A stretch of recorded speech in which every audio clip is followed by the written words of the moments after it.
আমরা জানি প্রকৃতির মাঝে আমরা অনেক পশুর সাথে পরিচিত, অনেক প্রাণীর সাথে পরিচিত, যেগুলোর মধ্যে একটি হচ্ছে পিঁপড়া। আজকে আমরা এই পিঁপড়া সম্বন্ধে আলোচনা করব। Welcome to our new video and please subscribe my channel and press the like button. পিঁপড়ারা প্রকৃতির জন্য বেশ কিছু গুরুত্বপূর্ণ ভূমিকা রয়েছে। 1 নম্বরে মাটির পুষ্টি বৃদ্ধি, 2 নম্বরে আকর্ষণ ও বপন, 3 নম্বরে খাদ্যচক্র, 4 নম্বরে প্রকৃতির নিয়ন্ত্রণ।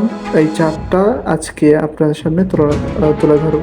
মাটির পুষ্টি বৃদ্ধি। পিঁপড়ারা মাটির মধ্যে খোঁড়াখুড়ি করে এবং মাটির বিভিন্ন স্তর একত্রিত করতে সাহায্য করে। এভাবে তারা মাটির শ্বাস প্রশ্বাস ও পুষ্টির সঞ্চালন উন্নত করে, যেটা আমরা সাধারণ চোখে দেখি যে তারা যখন বাসা বানায় তখন তাদের বাসার উপরে কতগুলো বালির সঞ্চার হয়, বালি এক করে রাখে, যেগুলোর মধ্যে মাঝে আমাদের গ্রাম্য ভাষায় একটা কথা বলে যে ওই বালি যদি অ্যালার্জির মধ্যে ঘষে দেওয়া হয় তাহলে অ্যালার্জিও ভালো হয়ে যায়। 2 নম্বরে রয়েছে আকর্ষণ ও বপন। পিঁপড়ারা ছোট ছোট উদ্ভিদনাশক ও বীজ সংগ্রহ করে এবং তাদের বিভিন্ন স্থানে গিয়ে বপন করে, যা উদ্ভিদের বিস্তার এবং পুনরুজ্জীবন প্রক্রিয়ায় সহায়তা করে। 3 নম্বর হচ্ছে খাদ্যচক্র। পিঁপড়ারা পোকামাকড়, মৃত প্রাণী ও গাছপালা খেয়ে খাদ্যচক্র বজায় রাখতে সহায়তা করে, যা অন্যান্য প্রাণীর খাদ্য ও পুষ্টির উৎস হিসেবে কাজ করে। 4 নম্বর হচ্ছে প্রাকৃতিক নিয়ন্ত্রণ। পিঁপড়ারা বিভিন্ন ধরনের পতঙ্গ নিয়ন্ত্রণে সহায়তা করে, যার ফলে অন্যান্য ক্ষতিকর পোকামাকড়ের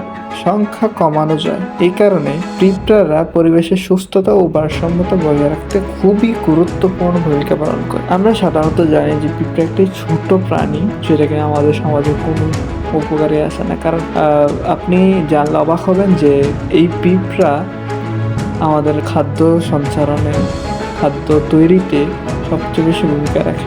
আমরা যেগুলো খাবার খেয়ে ফেলে দিই, এগুলো তারা খেয়ে আমাদের উচ্ছিষ্টগুলো খেয়ে তারা পরিষ্কার করে রাখে। এবং অনেক প্রাণী আছে যারা কিনা আমাদের ফেলে রাখা ময়লা আবর্জনা খেয়ে তাদের আমাদের যে ফেলে রাখা ময়লা আবর্জনা সেটি তাদের প্রধান খাদ্য হিসেবে তারা গ্রহণ করে। আল্লাহ তাআলা কোনো কিছুই অতিরিক্ত বানাননি, কোনো কিছু অপচয় করেননি।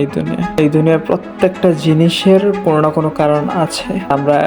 আমার এই চ্যানেলে আপনি ভিডিও পাবেন ইনশাআল্লাহ। আমরা শর্টসে পিঁপড়ার আরো কয়েকটা গুণ জানার চেষ্টা করব। তখন পর্যন্ত সবাই ভালো থাকবেন, সুস্থ। আমার চ্যানেলটাকে সাবস্ক্রাইব করবেন। আসসালামু আলাইকুম ওয়া রাহমাতুল্লাহি ওয়া বারাকাতুহু।